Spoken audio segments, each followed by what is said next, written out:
Welcome. Very beautiful Wednesday evening. Whether you prefer to work on your own or you are really a strong team player, if you want to get that VP promotion or higher, there's one thing you want to know: the difference between an overachiever or a high performing leader. That's a topic today I'm going to talk about and want to talk about. Welcome to my channel. I appreciate you and I value your time when you're tuning in with me, whether it's live from various channels I'm broadcasting to, or whether it's the replay. I appreciate your time and that you decide and choose to jump on what I talk about and that resonates with you, and you could do so many other things. So thank you so much for being here. I appreciate you and my love flows to you. All right. My name, for those who don't know me, I'm Camilla Kalberg. I'm the founder, CEO, and leadership coaching in Kalberg Coaching, where we help business professionals, business leaders advance and get that promotion or reach that reach that goals that they have so long for years. We focus on mindset, and there's a reason for that. And that's what I'm broadcasting here on these live free training sessions. But let's tune in on the difference between a overachiever and a high performing leader. I've been in various industries when I was in corporate, and I've seen different type of leaders, and that's why I'm so honing in now on the leadership mindset. And there is a big difference whether you are a overachiever. There's a big difference in the mindset when you're overachiever or when you're a high performer. That's also could be labeled as one of those highly successful leaders. But- So, and I want to have a note here, but you want to know if you want to up level your career, if you want that paycheck, that salary rise, right? If you want that and you long for that for years, if you want to live a better life, more luxurious life, you want to rehearse some of those traits of the behaviors that take you from being an overachiever to a high performing leader. And I'll tell you now why that is so, and also give you some few examples so that maybe help you on whether you're a high performing overachiever, because you know by now whether you're a high performing achiever, high performing leader. Sorry for that. And I just forgot to mention, as always, tune in on the chat. If there's any questions or want to say hi, just maybe put in the hi. I love to connect with you, as you know that. And by engaging in this conversation, that's the only way I know you're here. All right.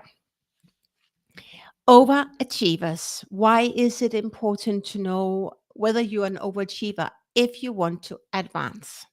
You want to know whether you're an overachiever and you have here growth area, because that is not the role or the perspective, the mindset that get you sustainable results. You may be an overachiever and you focus on the finish line, you focus on delivering on time, and you push yourself, you stretch yourself to work hard. And you may be one of those leaders where a VP on his set comes down and say, okay, can you deliver this by Monday? And you say yes, because you want to perform, you want to be recognized, and you push and you compromise on your spare time activities. You compromise on family time. You don't care, because delivering on time and delivering to the finish line is so much more important than the product itself.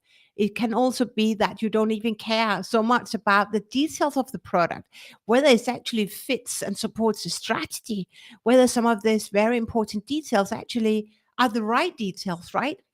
You don't care. It's not about caring, but it's not your focus. And the fact is that if you focus on delivering on time, if you focus on delivering um, what has been agreed, like the product and should be red, well, you deliver a red product, and you get your team to work hard. And I know companies right now that where they ask their employees to work like to 10 p.m. at night. There's just some deadlines, and that these divisional leaders, they don't dare to go up to their higher level leaders and say, this is not acceptable, this is a very unhealthy environment. But that happens when you are an overachiever, and then you just deliver.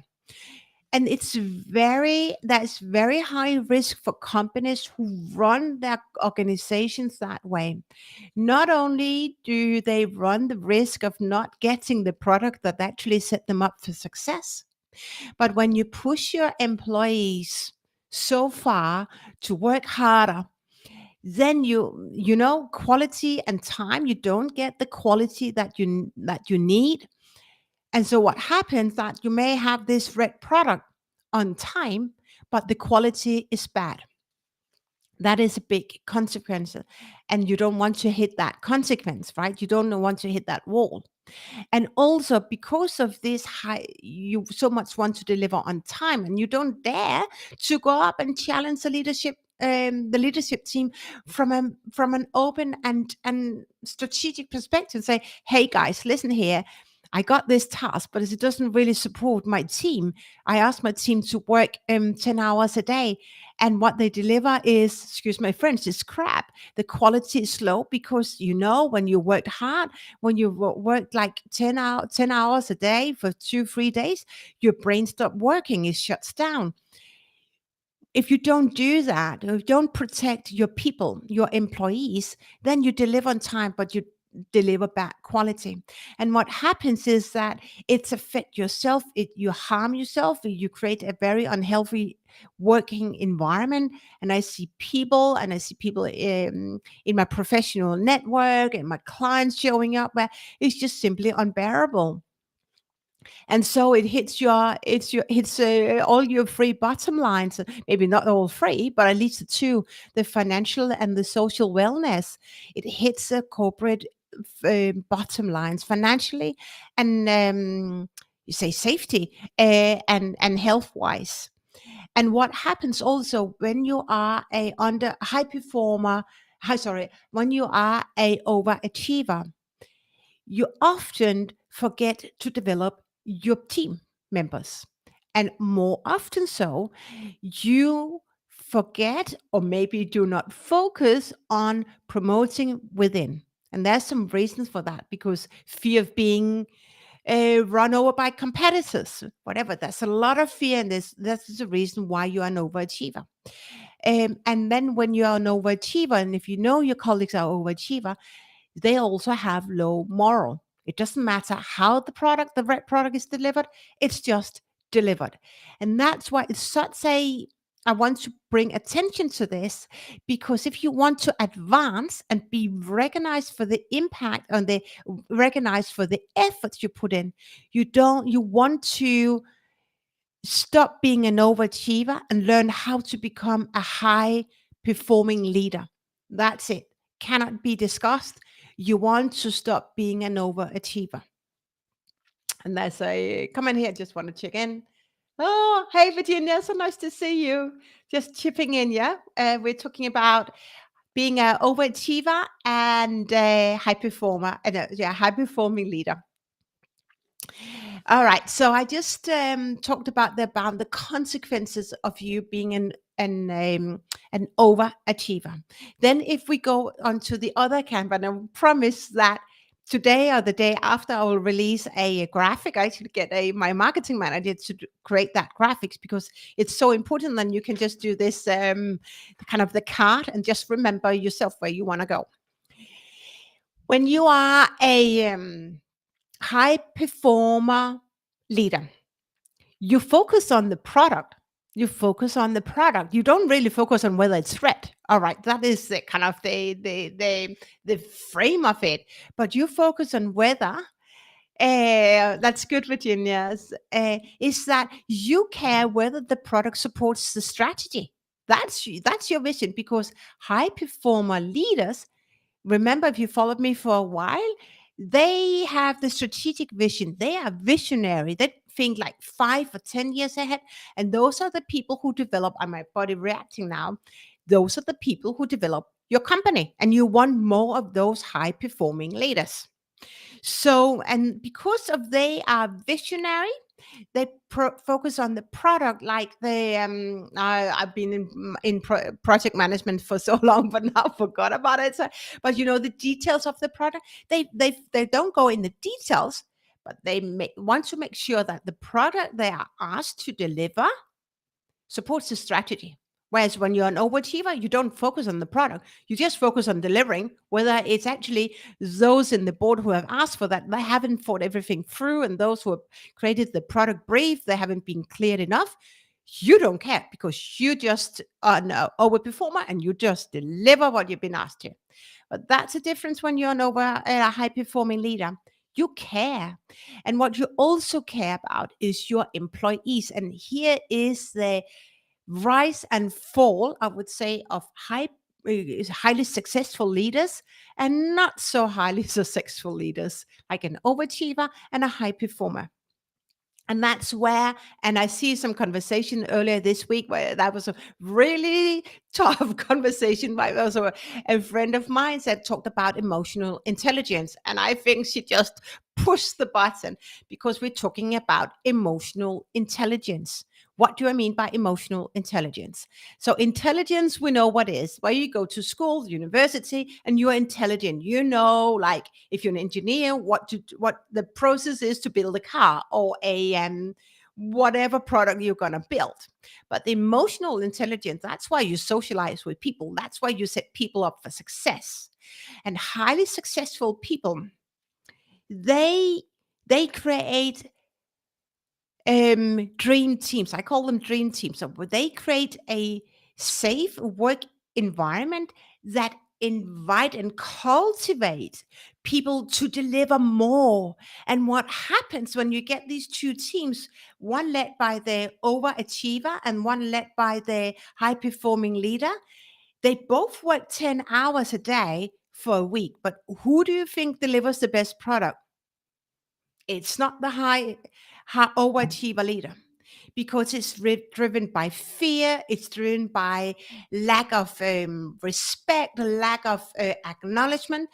The high performing leader, the highly successful leader, creates this community where you want to contribute. And it doesn't matter whether you work 10 hours or 12 hours, because you do it in a team. And that is the rise and fall of highly successful leaders. We call it emotional intelligence. Put whatever label that works best for you. But it's when you put like people in and you play the people to their strengths. And what happens, and I promise you on this, is that when you rehearse to become a highly successful leader, it's not going to be stressful, because you play up each and every strength. And so when you have one strength here and two, you have 10 people who are thriving in what they do. Just imagine the over delivering team here. But where you're an overachiever, then you just push through, and you are excuse my English or here, but I'm not from, but you're control freak. And there is so much fierce and there's so much fear in the way that you're showing up, and you're not delivering quality. You're not delivering, and you're not achieving the sustainable solutions that you so much want. You will not, as an overachiever, receive the recognition. You will not get that VP promotion that you so much think you desire. Or you no, it's not about thinking, you desire, but you haven't got it. You have so much long for that promotion. But if the board of directors are emotional intelligent, or they have a CHRO at the top of the HR, and they know about emotional intelligence and who should be in these leading positions, they know that the successful companies thrive when they have highly successful leaders. Boom, there you have it. So there's one few things I just want to give you to maybe spark with love a nudge that you may want to leave your now it's time to leave your overachieving role and go into becoming a highly successful leader. Some of the reasons, and this is not just excluded to, but some of the reasons why you are an overachiever is that inside, and that's all about coaching, it's all about your growth edge. So appreciate and receive this with love. Is that you are feeling the lack of feeling that you are enough. It comes from your childhood, whatever. The lack of feeling that you're enough. So you so much want to prove that you are good enough. You are good enough, but you don't trust yourself. And you are perfectionist. It comes from your childhood as well. You've been told you're not good enough. You avoid the back outcome. That is another that's another breaking point of being a highly successful leader or not. You don't care about it's not about caring, but you don't really avoid the bad outcome. You don't see it as bad. You're just seeing it as learning. And criticism, if you're an overachiever, you're perfectionist, you don't want to be criticized. You don't want to be criticized. So you just go in and you deliver as you've been told. That is some of the reasons why people tend to show up as very overachievers and struggling actually to get that promotion that they so long for years. Welcome again, and just to this. We're actually coming to the end of this session today, or the session, the talk, the training on whether it's time for you to leave your overachiever role and rehearse becoming a highly successful leader. And it's about becoming a high performing leader. It's two distinct different mindsets, two distinct ways of approaching a project, approaching a task, approaching and embracing your team. And it comes down to your mindset. And if you didn't join my training, you have to. There's another training come up next Tuesday. The secret sauce is your thoughts, what you think. And there's so much growth edge. And I know many of you out there, and I know that you can push it even more. You can push it even more. It's just really to get out there and do it. And if you want to join my free training next Tuesday. You won't be disappointed. I promise you. You won't be disappointed if you want to get that VP promotion or the paycheck or the higher salary rise. Join my free training next Tuesday. Just remember to sign up. Right, this is so important. So with this, thank you so much, Virginia. Thank you so much for joining me. May you want to join my training on Tuesday. Would love to have you there.